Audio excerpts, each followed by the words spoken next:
বেশ কয়েকদিন ধরে খিচুড়ি খেতে ইচ্ছে করছে খুব। বৃষ্টির দিনে গরম গরম খিচুড়ি আর ডিম ভাজা খাওয়ার মজাই আলাদা। কিন্তু বিয়ের পর থেকে দেখে আসছি সংসারের সমস্ত দায়িত্ব আমার শাশুড়ি মায়ের। বাড়ির সব কিছু তার কথা মতো চলে। বিশেষ করে রান্নাঘরের কাজগুলো উনি খুব যত্ন সহকারে করেন। অন্যদের রান্নার কোনো কাজই করতে দেন না।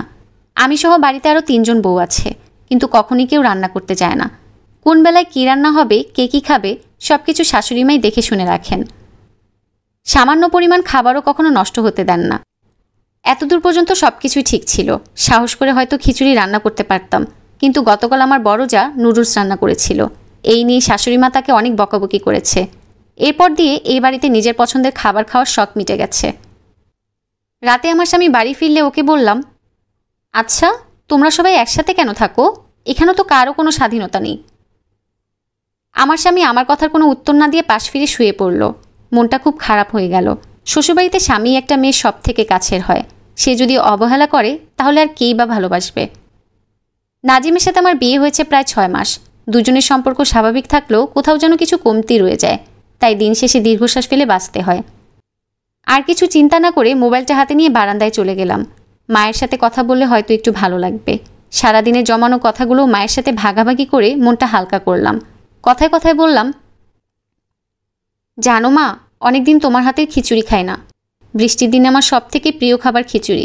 তুমি তো জানোই এই বাড়িতেও কখনো খিচুড়ি রান্না হয় না। আগে বৃষ্টি পড়লেই তুমি খিচুড়ি রান্না করে দিতে, কি সুন্দর করে প্লেট সাজিয়ে দিতে। সেসব কথা খুব মনে পড়ে। মা কথাগুলো শুনে দীর্ঘশ্বাস ফেললেন। হয়তো কিছু বুঝতে পেরেছেন। মায়েরা না বলতেও সব কষ্ট বুঝতে পারেন।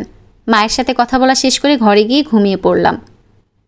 সকালবেলা টেবিলে খাবার খেতে গিয়ে দেখলাম আজও সেই সবজি ভাত রান্না হয়েছে। ননদ এক বাটি নুডলস নিয়ে বসে আছে। বাপের বাড়ি হলে বুঝি এমন আহ্লাদ থাকে। হঠাৎ করে শাশুড়ি মা আমার সামনে একটা প্লেট রাখলেন। আমি প্লেটের দিকে অবাক দৃষ্টিতে তাকিয়ে রইলাম। খিচুড়ি, ডিম ভাজি, পেঁয়াজ আর কাঁচামরিচ, সেই সাথে কয়েক টুকরো লেবু। আমি হতভম্ব হয়ে শাশুড়ি মায়ের দিকে তাকিয়ে রইলাম। শাশুড়ি মা শান্ত গলায় বললেন, খাওয়া শেষ হলে আমার ঘরে এসো। কথাগুলো বলে নিজের ঘরের দিকে চলে গেলেন। আমার উত্তর শোনার অপেক্ষা করলেন না। অনেকদিন পর নিজের পছন্দের খাবার দেখে লোভ সামলানো দায় হয়ে পড়ল। অনেক তৃপ্তি করে সকালের খাওয়া শেষ করলাম। খাওয়া শেষ করে শাশুড়ি মায়ের ঘরের দিকে হাঁটা ধরলাম। কি জানি কি বলবেন। আমাকে দেখে শাশুড়ি মা বসতে বললেন। তারপর শান্ত গলায় বললেন, গতকাল বড় বৌমাকে বকাবকি করেছি বলে তুমি আমাকে নিজের ইচ্ছের কথা বলতে দ্বিধা করছিলে নাকি? শাশুড়ি মায়ের প্রশ্নের কী জবাব দিব বুঝতে না পেরে এদিক ওদিক তাকাতে লাগলাম।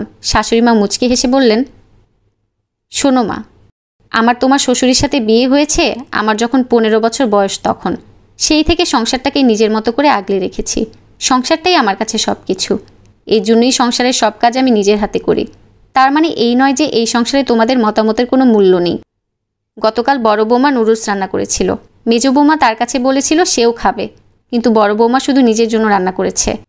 এতদূর হয়তো ঠিক ছিল, মেজ বৌমা নিজেই রান্না করে নিত। কিন্তু রাতে রান্নাঘরে গিয়ে দেখলাম কড়াইয়ে বেশ নুডলস পড়ে আছে। এটা দেখে আমার রাগ হয়েছে। বড় বৌমা তো পারত মেজ বৌমাকে অবশিষ্ট নুডলস দিয়ে দিতে, কিন্তু তা না করে খাবারগুলো নষ্ট করেছে। খাবার অপচয় করা আমি খুব একটা পছন্দ করি না বলেই ওকে বকাবকি করেছি। শাশুড়ি মায়ের কথা শুনে লজ্জায় মাথা নিচু করে আছি। সব কিছু না জেনে ওনার সম্পর্কে কিছু ধারণা করা আমার উচিত হয়নি। শাশুড়ি মা হয়তো আমার অবস্থা বুঝতে পেরেছেন, তাই আমাকে আর কিছুই বললেন না। আমার মাথায় হাত বুলিয়ে দিয়ে ঘর থেকে বের হয়ে গেলেন। আমি নিস্তব্ধ হয়ে বসে রইলাম। আমরা সামান্য ব্যাপার নিয়েও কত ভুল বুঝি।